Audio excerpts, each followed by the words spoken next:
Blueprints.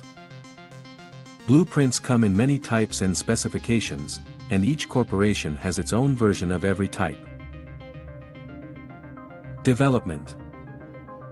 Each corporation has teams of researchers working on improving the blueprint details, though these days most of the improvements are likely invisible to the blueprint users, capsuleers, and more in line with cost savings on the corporation's side, with the majority of R&D time going into running heavy tests on new schematics to ensure the resulting items can stand up to repeated use. Under all circumstances, the blueprint must conform to the official standard required to produce a module or ship of that particular type, with all the required attributes. Beyond that, the blueprint's details may be anything, and will vary from corporation to corporation, although, due to the strict official standards, the interiors of each item tend to be fairly similar.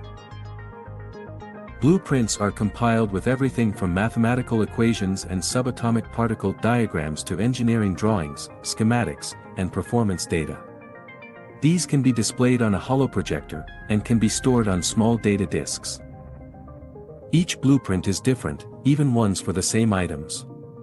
All a blueprint does is show you a way to manufacture a given item in some way that the end result will meet the specifications set forth by the authorities. This includes not only the attributes of the item, but what amount of material you have to include for the item to be considered structurally sound. Tech improvements. Blueprint improvement is a career unto itself and requires active training under simulated conditions.